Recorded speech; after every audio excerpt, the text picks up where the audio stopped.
On PD15 News tonight, the Florence Museum is closing its doors, maybe for a few months and maybe forever. We'll have a report. Penny's forecast calls for warm temperatures and afternoon rains, and Al has the latest on racing's point standings. These stories and more on PD15 News next. Channel 15 WPDE TV, Florence.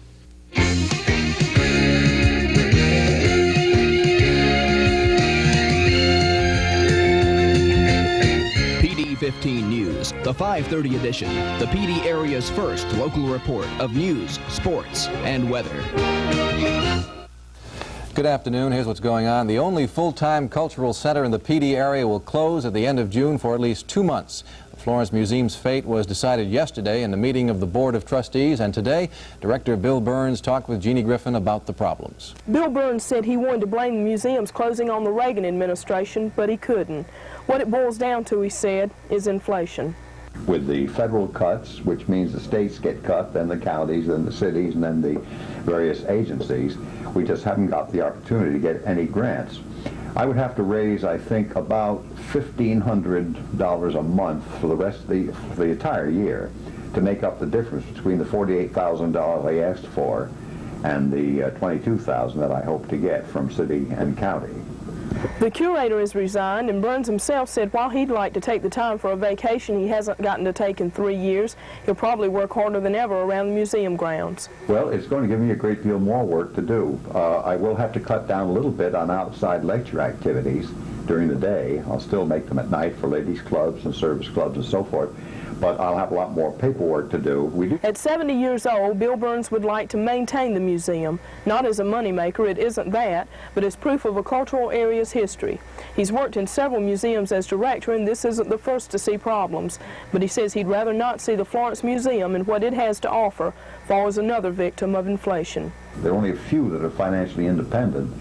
One thing I do wish that the city and the county, and we're working on this, would take the museum over as one of the agencies of city and county. Jeannie Griffin reporting for PD15 News. The federal grand jury in Columbia has indicted another in the voter fraud case concerning last summer's Dillon County Democratic primary. Lloyd Meekins Jr., a Dillon County councilman, is the latest. The indictment charges him with 4 counts of vote buying and 1 count of voting more than once in the election. Meekins becomes the 22nd person indicted. 17 have pleaded guilty. The other 4 have been found guilty of voting irregularities by federal juries in Columbia.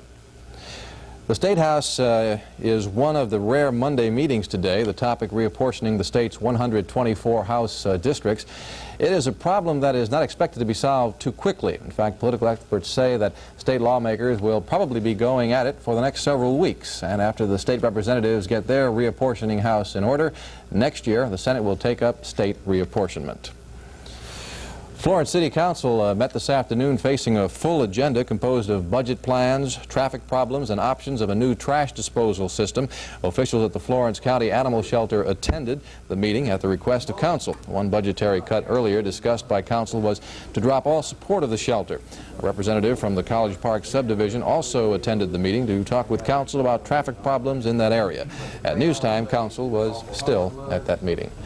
Back with more news in just a moment.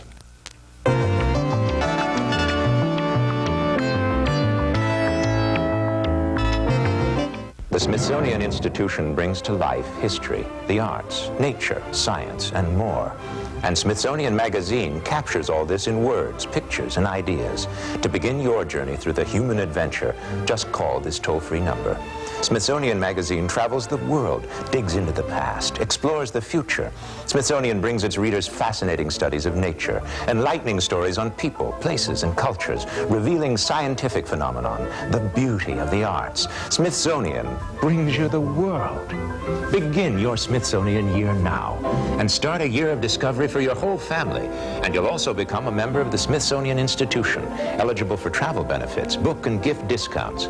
You'll get a full year. That's 12 issues, all for only $14. Begin your human adventure now. Just call toll-free 800-528-6050. That's 800-528-6050. You'll be billed later. It's June Jubilee at Kimbrell's, and time to brighten your life with this beautiful oven-proof, dishwasher, and microwave-safe dinnerware. You get all 40 pieces free with a minimum $238 or more purchase. And at Kimbrell's, you'll find prices reasonable and financing available. Kimbrell's has not increased finance charges in the past 10 years. Kimbrell's makes it so easy for you. So open a new account. And remember, when you make a purchase of $238 or more, you'll get all 40 pieces absolutely free.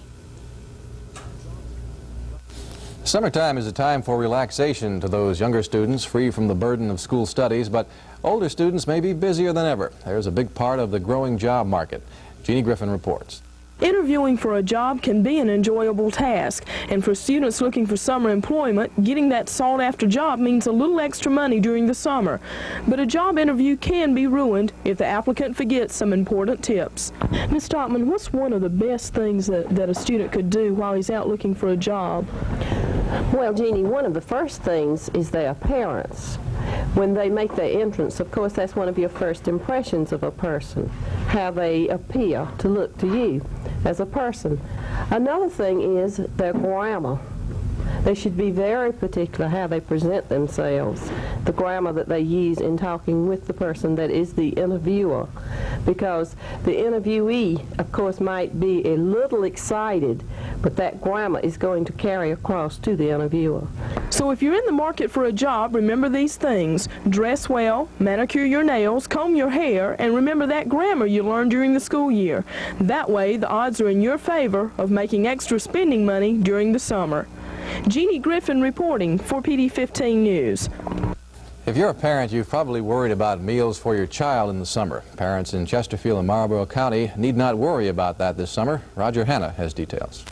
During the summer months, many youngsters do not get the nutritional needs necessary for good health. A program to combat that problem got underway today in Chesterfield and Marlboro counties. The program is administered by the Chesterfield-Marlboro Economic Opportunity Council and funded by the U.S. Department of Agriculture. What criteria are used to determine who is eligible for that program? In the school district or by the school area, that at least 33 1/3% of the children in that school area has to be eligible for free or reduced price lunches. If they are, it makes all of the other children in that area eligible for the program, regardless of their family income or whatever. There are 49 sites for the program scattered throughout Chesterfield and Marlboro counties, and several more may be set up later. The lunches are prepared at the Sherrill High School by a staff of young people on loan from the CETA program, and adults pay directly through the summer food service program. The food is packaged by the staff the day before and refrigerated. The next day it is distributed to the various sites throughout the counties where the children are eagerly waiting. Officials said the program had over 2,000 daily participants last year and expect the same sort of response this summer. The food service program runs through August 7th for youngsters under 18 in Chesterfield and Marlboro counties. From Sherrill, this is Roger Hanna, PD 15 News. Governor Dick Riley says there's going to be some changes made in the state's home energy assistance program next winter. The program calls for millions of dollars in federal assistance money, which the state distributes to needy families to help them with their fuel bills. Well, several lawmakers have complained that needy residents in rural areas were shortchanged by the program. Right now, the Legislative Audit Council is looking into the energy assistance program to see how it was run last year. The governor says rural outreach programs will be a priority next winter. And the sun was definitely a priority this weekend. Well, not a bad weekend. It sort of soured, I guess, near the end of Sunday. Evidently did along the coast, although along here we didn't have much at all except the hot, hot temperatures. It looks like you got your share of the sun this weekend. Yes, I couldn't stay out of the shade. Maybe someone else's share too, I believe. We are going to have pretty much the same weather we've been having last week coming up this week. I'll have details on the weather for you in just a minute.